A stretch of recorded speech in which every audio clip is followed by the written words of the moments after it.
I have waited until late yesterday, finally get my parts to arrive. I brought struts for the front of this thing, which desperately needs them. And I am now going to motor to the shop, get this situation fixed, and then probably have to go get this span aligned today at some point. Door open.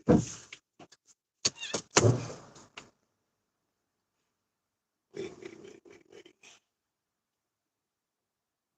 Lock it up.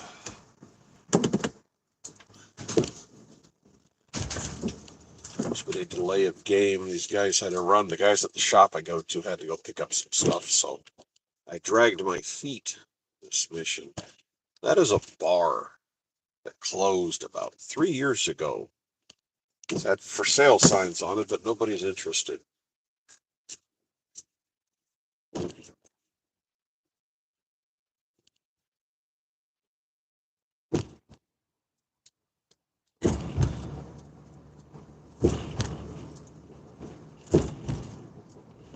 That's my coffee.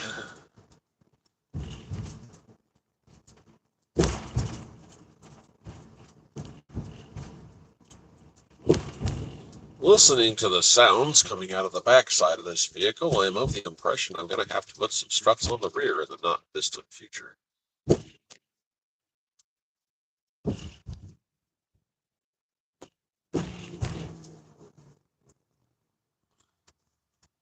Ding. Off. What's this? Can't tell if that's a teenager or an old person. That's an old person. Hey, what's going on, Donald?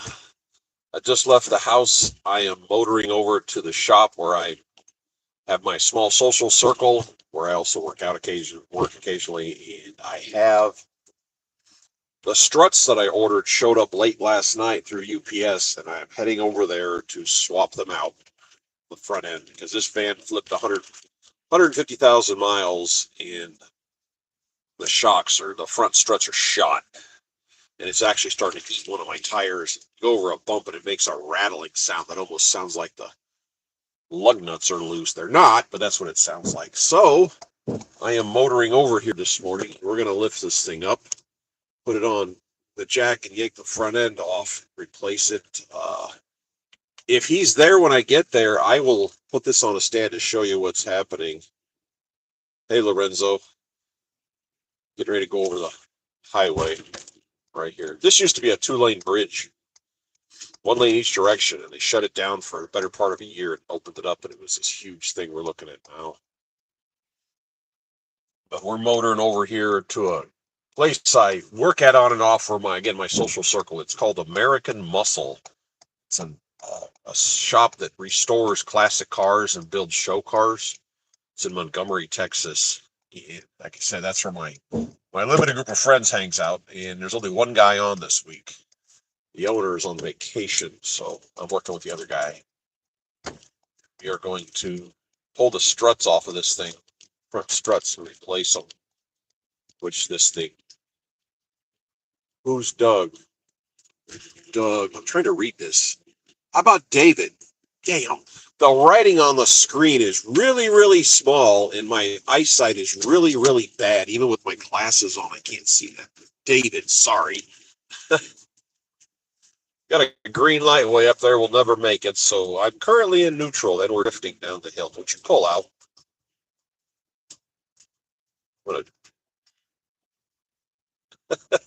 That reminds me of a joke I heard yesterday. The guy said he lives in such a bad neighborhood that everybody knows each other by their first name and the sound of their. And I just heard a car alarm going off back there.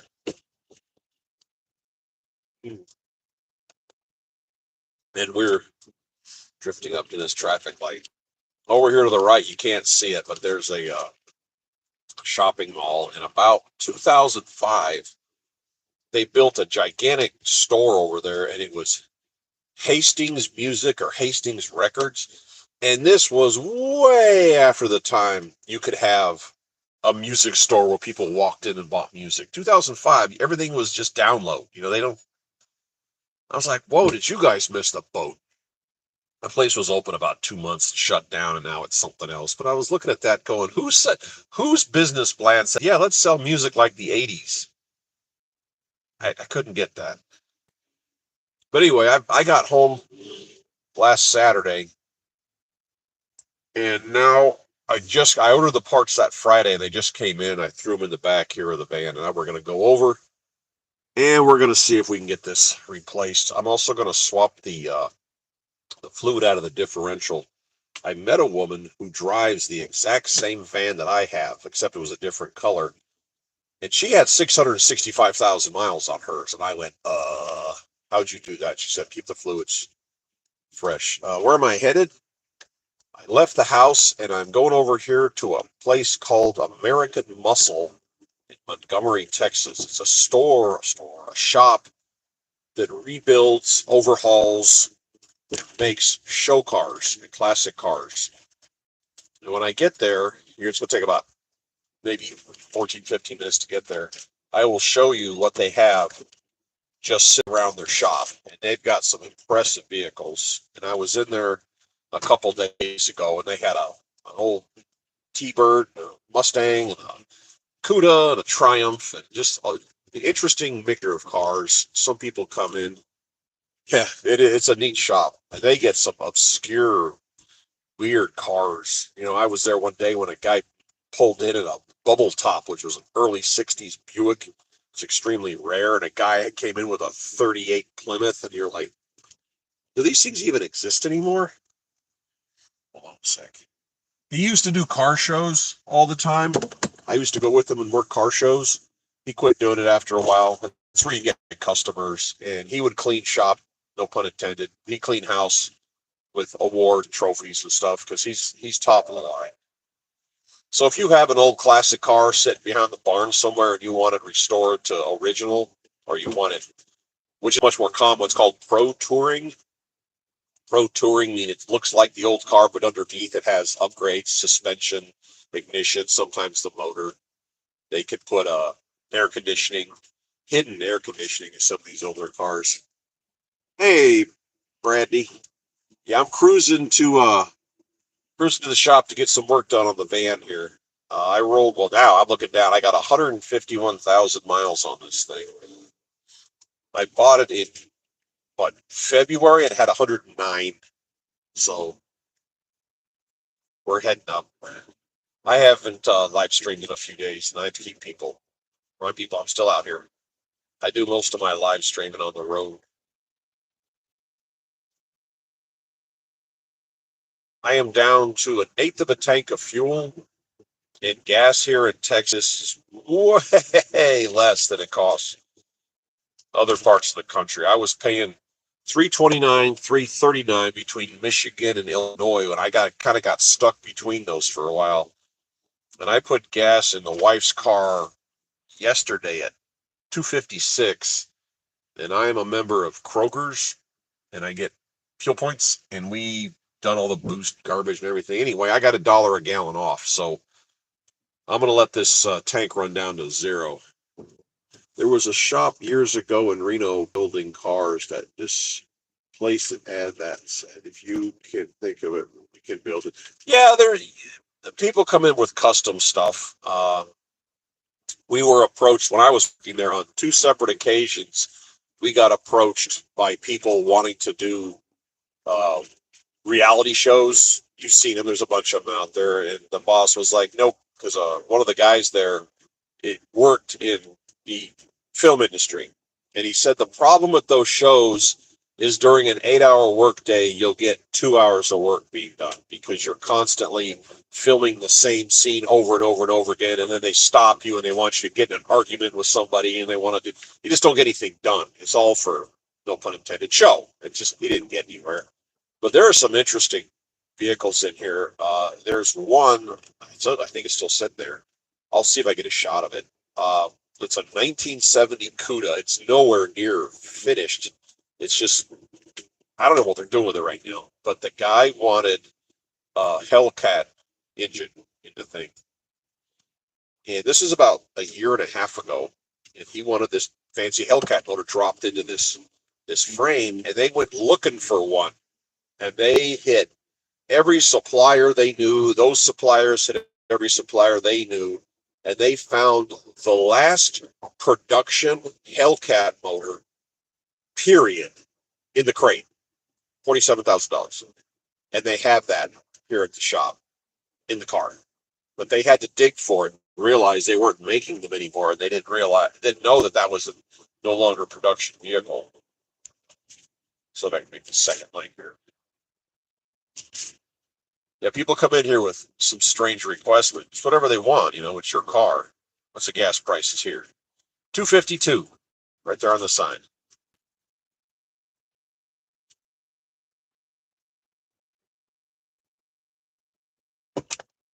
We are motoring. This area we are in right here floods. I have seen water. This is a low spot. There's a lake, a river right under us now, and there's a park here on the right. Look, that's a park. How low that is. I have seen rainwater and flood water where we are driving on top of this hill, where if you were driving through here in a car, you would be nutsack deep in water. Absolutely insane. And what a lot of people don't understand about the weather is it comes out of the Gulf.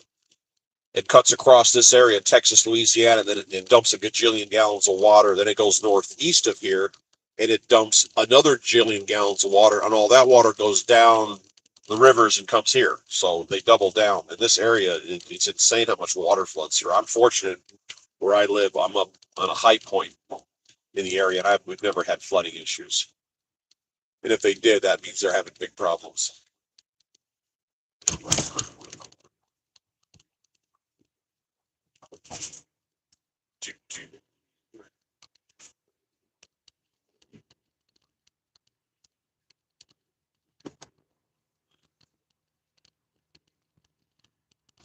So think about a show car. The difference between a show car and just a car with like a nice paint job is on a regular car, you do the body work if it needs it, you prime it, and you paint it, and it looks awesome. A show car, you do the body work, you prime it, you wet sand the primer. And as you're sanding it, it starts to look like a golf ball, little divots, and you wet sand it until it's perfectly smooth. And then you paint it, and it looks beyond awesome. And then they wet sand the paint, which seems like weird, but they'll sand the paint job and then they'll polish that out. And when you get done, the paint job looks, I don't know, 3 feet thick. It just looks deep. You're looking through it. And we had a woman that came in here, their husband-wife team. And this guy had a bunch of classic cars in his collection. And apparently, when she was younger, she owned a 95 Ford pickup, just a regular whatever truck, step side. And they wanted to restore one because she just, nostalgia. And he said, give it a show car paint job, factory color. So we got the cab and the bed, and he did the work to it, painted it, and it was just mind-bogglingly beautiful paint job on this truck. It was like, who cares? 85 Ford truck, who cares? The truck wasn't fancy or modified other than the paint that didn't belong on it, but it was factory color. Said you'd be sitting at a traffic light, somebody would glance over and then turn away, and then they'd look back, and then they would be talking to the person in the car next to them, wow, Ford puts out a nice paint job. No, they do not. They do not put out a show car paint job. But everything else about the truck was like factory, except that paint job. It looked awesome.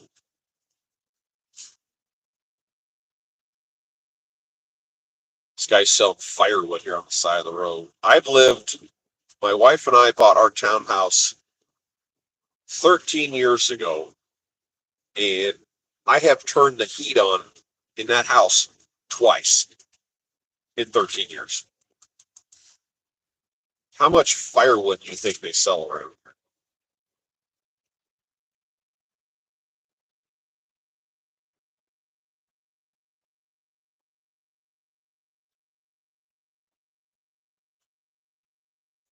What I find interesting about a van over a car is you start to wear your tires out as time goes on, and just not abusing, just using them. I'm noticing the rear tread is thinner than the front. Usually it's the front tires that take the wear, and it's the back tires on this one. So today, when we do the work, I'm going to swap the tires end to end. Of course, they got 40,000 miles on them, so that's like some pretty serious time.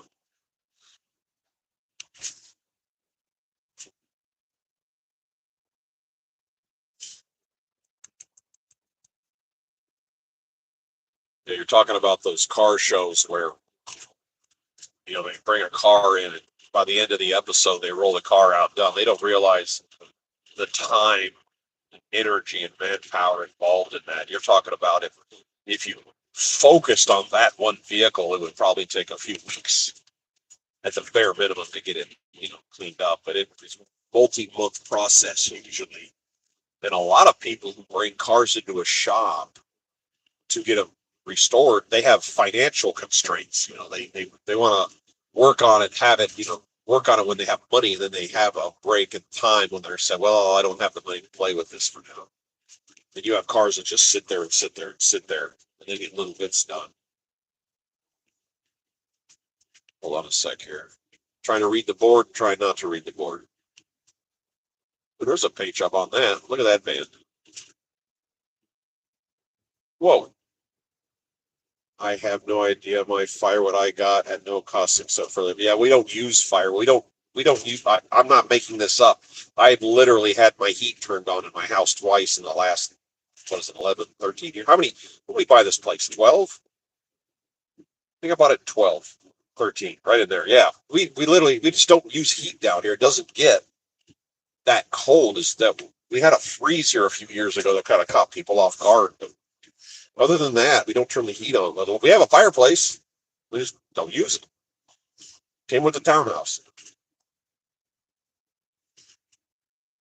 Wow, these are more green line. Okay, in my big mouth. I was going to say this is more green lines than I've caught on this road in a while. I shouldn't have said anything.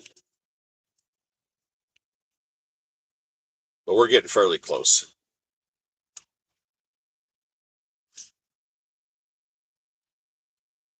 In the morning during rush hour, we're going straight west right now. And in the mornings, this traffic coming head on with us. It's insane. Going to I-45, which is the main north-south run through Houston. It's everybody going to work. But right now it's after 9 in the morning, so we're safe.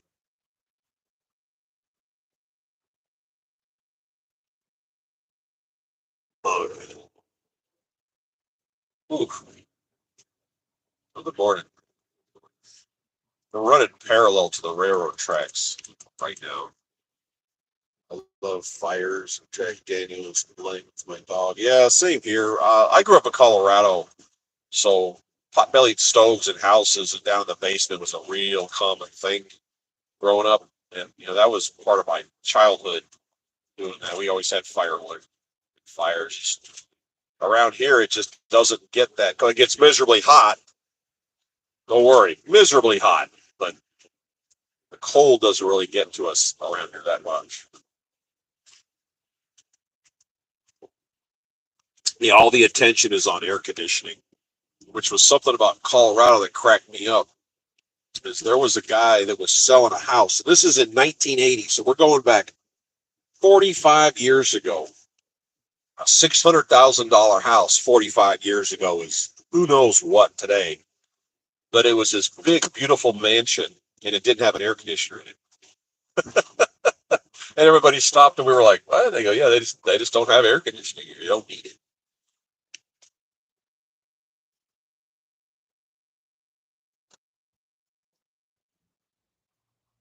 Yeah, yeah, I can hear it. I can hear it.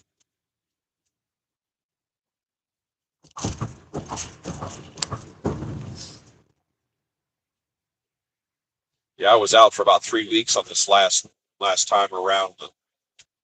The cats look at me like I have two heads when I walk back in the house. They're like, "Who are you?" After a while, they remember me, and I go to bed. And I wake up with one laying across the top of my head. I get woke up by the sound of the vibration of the purring.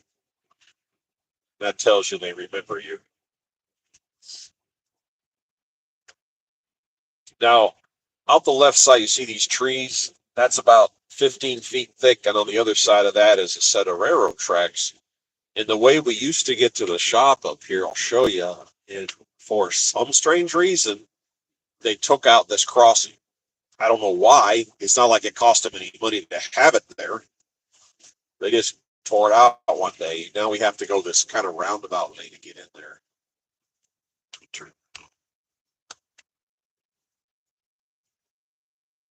It's not this one. There's a crossover right there. They did, for whatever reason, they tore out the one that we used to use. Which again, it was already there, so why are you ripping it out?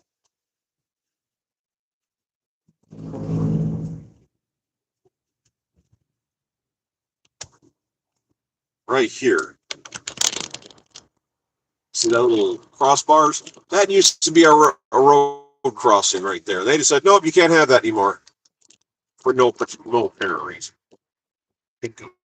So we got to go up here and do a 270 over this bridge.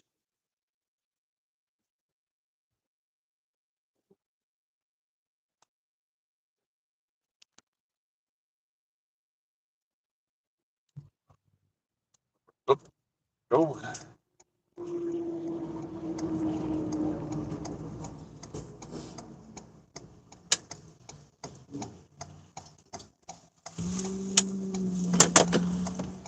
This turn up here is surprisingly sharp, and a whole bunch of people take this going way too fast and get surprised.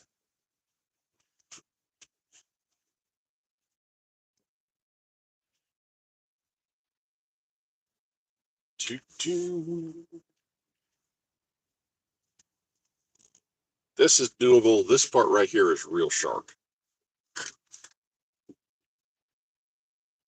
So everybody gets in trouble. Okay. So now we go up here, and then we have to turn left and go back towards the road. Kind of a pain in the ass.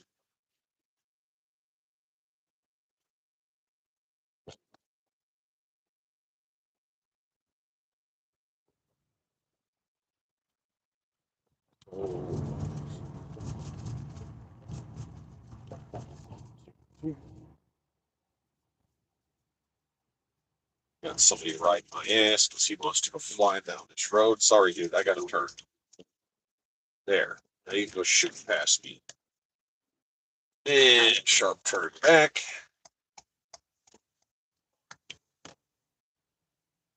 Right down here is the shop.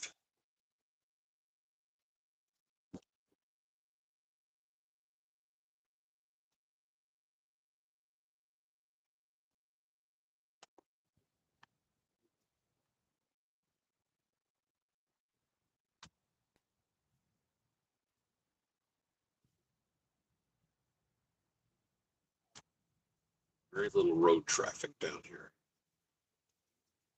Well, the gate's open. That's a good sign.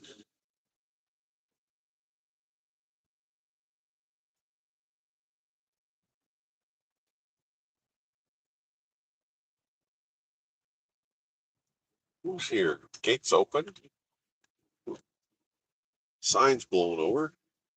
Well, the doors are open. That's a good sign. All right, everybody's here. There he is. That's the guy I'm looking for right there, carrying those tools. Okie dokie.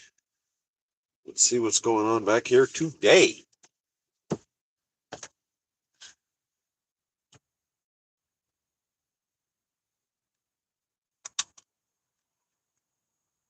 Whoa. You got to put it in park first. All right.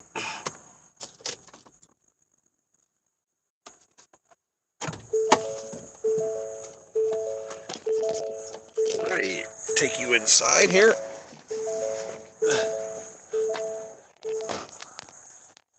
Check it out. Check it out. There's the old Thunderbird.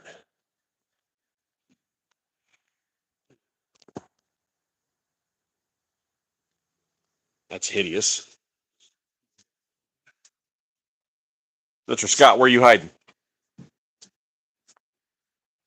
Oh, ugly ass Mustang. I bring liquid bribery. I'm still live streaming. I'll go through those. I haven't had soda in a long time. Really? Well, I only bought the 4-pack, and it's the sugar kind. Oop. Got those in there. We got this quick tour. What's going on here? That's a Moose Wang. That is not an old engine. That's some aftermarket setup. That's the TR6 I was telling you about. Oh, excuse me, TR4.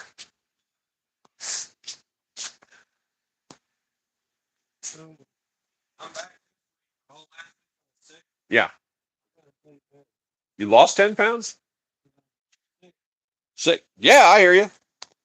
Look at that. Tell me that's not pretty. The Triumph. Come over here. There's a Malibu. These guys are getting various repair work done, or mods or whatnot. Please do not touch. Oh, yeah? Yeah, this one looks more original than the others. That is an old Bronco right there. I think this is a Ford Falcon. This one is in the opening stages of restoration. This just got started. And then the 440, I think that's a CUDA. Yes, it is. He's getting the interior done and whatnot, but yeah, I'm pretty sure that's not the factory engine that came with it.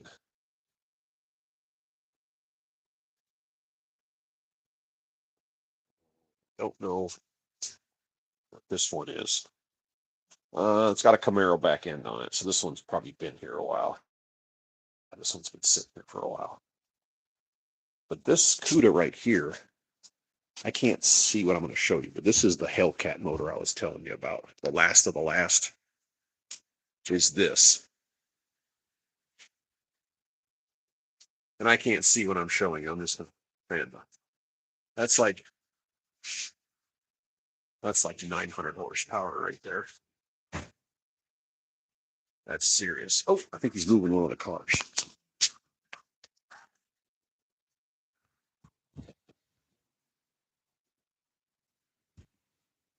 You gonna roll this one out or what? Yeah.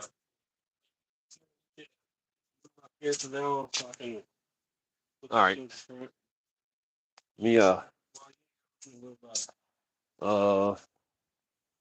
just I'll get out of the way. Yeah. You gonna pull that one out too? You're just gonna do it right here?